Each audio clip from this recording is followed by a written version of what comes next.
Hi there, I'm Christopher Dunnigan. This is HandmadeInVermont.com, and today we're talking about the Hubbardton Forge Henry floor lamp. This is the 242215. Awesome fixture. Sold a ton of them. Lots of details to go over. Let's go over the size of the fixture to begin with. This is 60.8 inches to the very top, 28-inch depth. The base, which is going to be a round weighted base, is going to be 11 inches in diameter.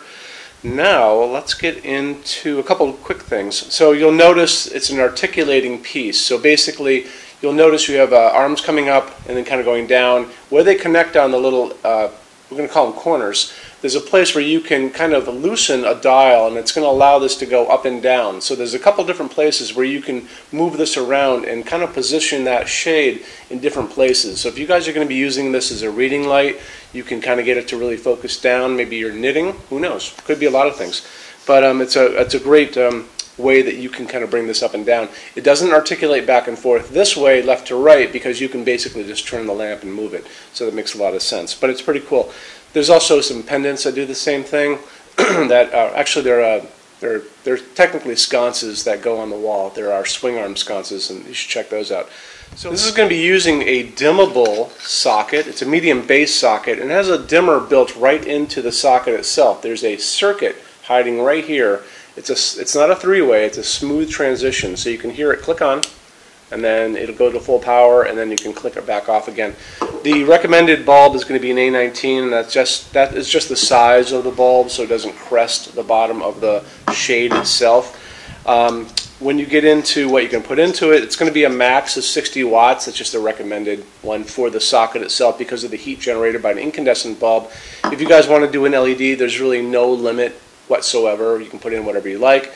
There are also funky bulbs that will be bigger and crest the bottom of the shade. However, these kind of cool Edison bulbs, people want to see it because that's part of the deal.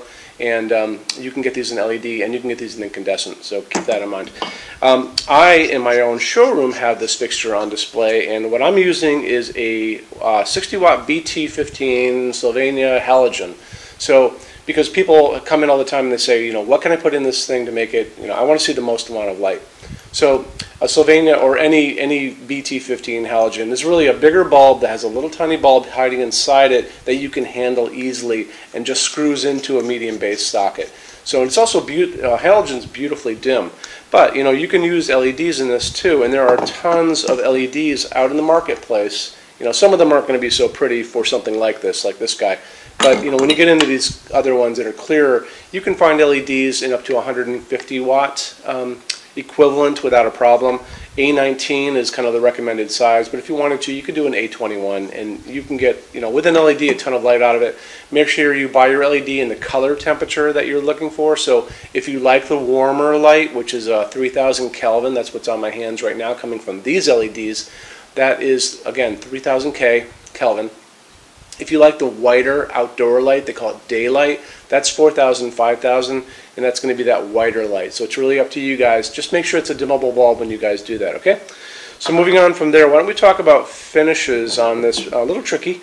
So, well, not tricky, but you're going to notice you've got two pull-down menus up there. You're going to have a pull-down menu for the finish for the whole fixture itself. So the, you know, the base, the stock, the part that's holding the shade, and then what we call the accent is going to be the conical shade on this. So you'll have the opportunity to have the whole thing done in one finish, or you can have the shade done in whatever finish you like, and then the rest of it would be done in another finish. So some people do a contrasting look.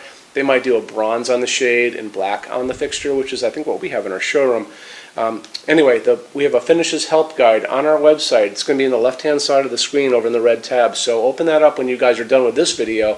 There's a video at the top of that page you can watch, and I'll be talking about a color chart farther down on the page. So scroll down on that page, you'll see that chart.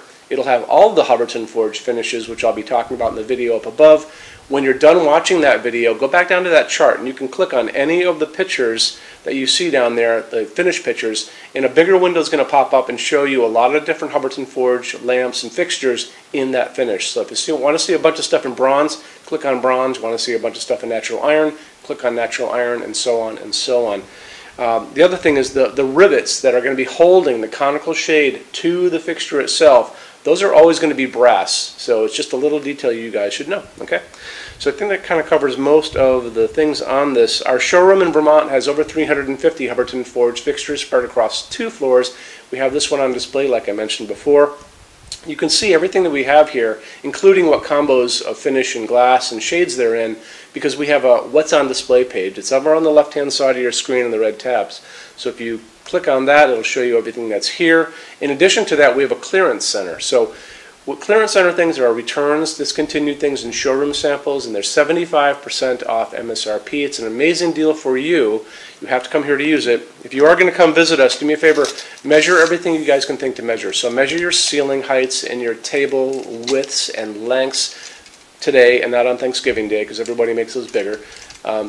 And like kitchen islands are very important. If you're putting pendants above a kitchen island, measure the distance between the junction box. I want to see that.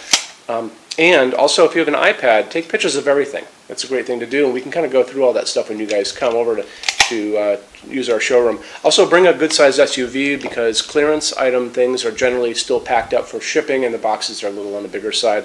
You'll want to take advantage of that when you guys come here, okay? When you buy your Hubbardton forged fixtures from HandmadeInVermont.com, shipping is free to every state except Alaska and Hawaii. No tax if we ship out of the state of Vermont. We're the only dealer with 90-day returns and no restocking fees. No one else does that.